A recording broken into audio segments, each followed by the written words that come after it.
Action, murder, assassins, and an adorable little daughter. Sakamoto Days is the most legendary shonen currently out. With its over-the-top comical fighting and impossibly impressive choreography, it poses many qualities to make it a memorable experience. But one quality in particular it has is one shared by that of another shonen that shocked the world a couple years prior.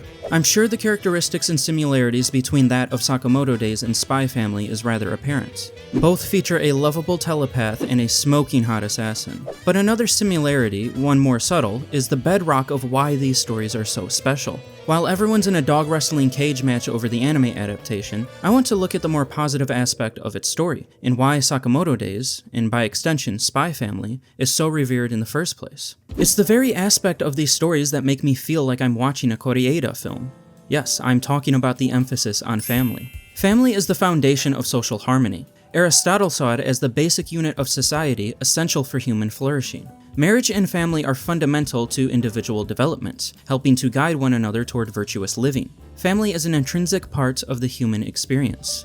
Though it's not at the forefront of the story, Sakamoto Days has a deep message of familial unity residing at its core, very much like Spy Family. Both of these anime carry this enduring message about the nature of family or something. I'm not going to dive into why this is. We all know the storks are on strike and baby birthing is at an all-time low. It makes sense that more anime would begin incorporating themes like this. It's more effective than mandated dating apps at the very least. Rather, I want to talk about why this theme resonates with us, and how it enhances the stories of Sakamoto Days and Spy Family to make them such beloved anime. Sakamoto's life was transformed, like all men's, the moment he encountered the random beauty behind the cash register at a convenience store. But instead of letting her slip away, never to be seen again except through that fading memory which eternally tortures your soul, he asked her out. Sakamoto was the deadliest assassin in the world before meeting Ao. Their relationship gave him newfound meaning. This wave of love that overcame him drove him to retire, quitting the assassin life and vowing never to kill again. Their relationship fostered into marriage as they settled down and got busy! The birth of his daughter Hana came with a new perspective for Sakamoto. He softened into a far more caring and empathetic man. His marriage opened up his heart, allowing him to embrace his emotions. He became a beloved figure in his town, not as a killer but as an average Joe, always ready to lend a hand, whether it was running errands or helping the elderly. No longer indifferent to the value of life, Sakamoto grew to cherish it, finding fulfillment in protecting and nurturing those around him. And as a memento to the moment that forever changed his life for the better, Sakamoto runs his own convenience store. This is a similar reaction Lloyd had when starting a family. He, like Sakamoto, was a world-class spy, the best in the biz, and also cold-hearted. To become so skilled, he trained himself to repress emotion, never allowing it to interfere with his work. He was indifferent towards others and showed little care for them. What mattered to him only was the success of his missions. But when his newest mission required a family, Lloyd was ushered into the most unsuspected and chaotic transformation of his life. In the beginning, he treated Anya and Yor as mere tools to aid and assist him, but he gradually garnered feelings of care and attachment towards them. And as more time was shared in their presence, these feelings deepened.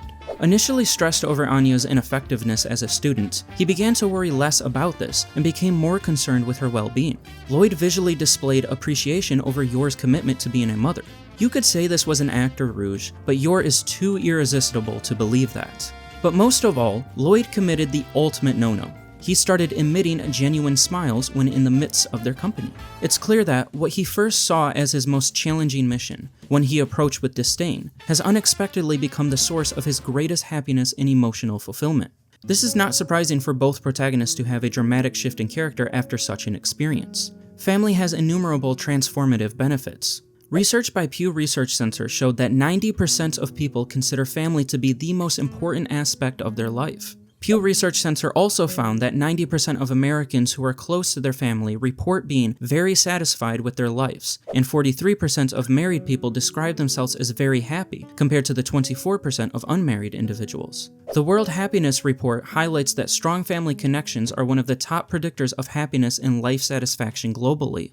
But a strong family bond reaches beyond the individual themselves. A Harvard study highlighted how family ties encourage civic engagement, and the National Bureau of Economic Research says that stable family environments correlate with lower crime rates. This is what Aristotle meant by it being the basic unit of society.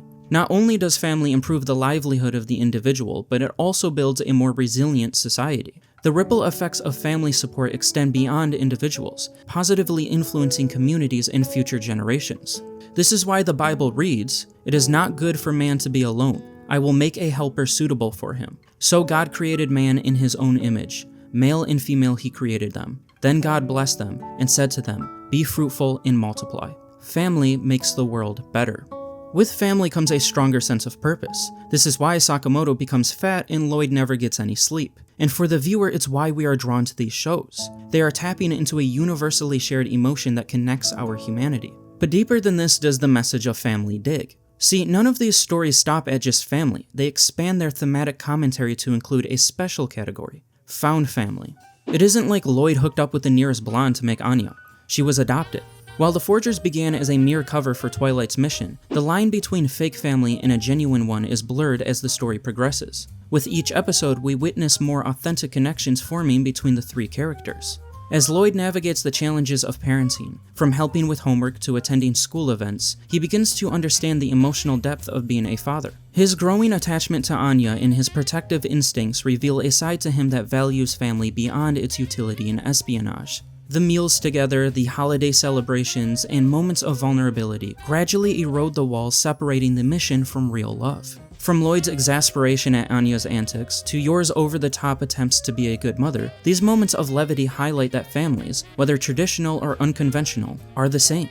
They're both chaotic as I mean, heck, after watching both seasons in the movie, I honestly forgot Anya was adopted. And that's the point. It doesn't matter, because as far as Lloyd's neighbors are concerned, and as far as we're concerned, the Forgers are a real family.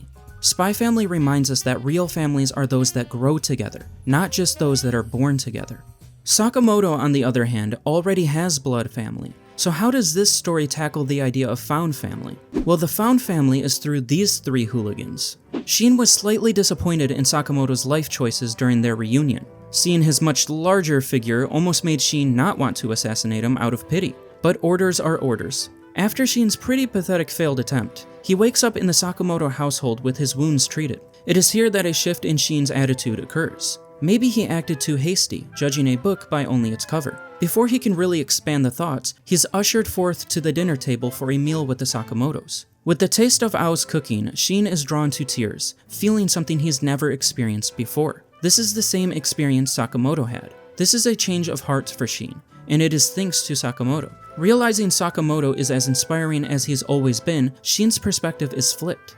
Shin becomes a part of the family at this moment, and following in Sakamoto's footsteps, he puts down the assassin life to become an employee at Sakamoto's store. Sakamoto helps to guide Shin in life, much like a mentor or, dare I say it, older brother.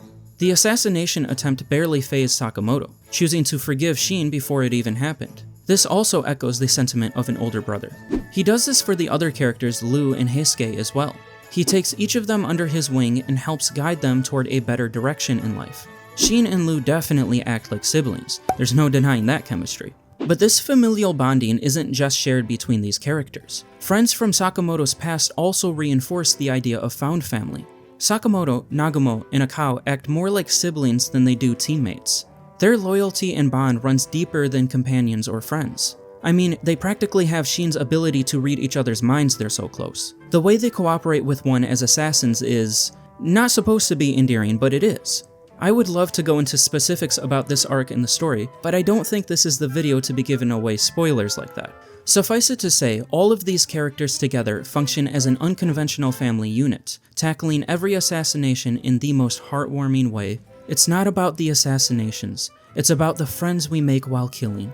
Ultimately, the message of found family comes down to this. Family is not only the people we are born to, but also the ones we choose to stand by, laugh with, and protect. The comedy in both series really enhances the subtlety of the familial message. It's easy to explore this concept when mixed in with humor. It resonates with us more effectively as a result. This way we're getting value out of the story while being entertained. You're contrasting a serious theme with a lighthearted one. Essentially, the comedy works to complement the meaning. Now, if you're a follower of my channel, you might have figured out that meaning in a story is everything to me. Profound moral messaging that seeks deeper truths is the very purpose of storytelling. Good stories seek to guide us to a more virtuous and harmonious life. And certainly, a message about family does just that. I want to share with you a comment someone made on a Spy Family video years ago. My little brother got married a few years ago, but he had no interest in having children. That is, until he watched Spy Family and Adolescence of a Bookworm. Seeing the loving and adorable ways family is represented in those anime helped bring his mind around to the possibility that raising a family can be beautiful and even fun. His first child, a little girl they named Penelope, was born just 2 weeks ago. I'm proud to say I had a hand in this, as I was the one who recommended he watch these shows in the first place. A message about family, no matter how subtle, is really needed for people today. Family is so important. It offers value and fulfillment far beyond that which anything else can give. Family is fundamental to the human experience and for human flourishing.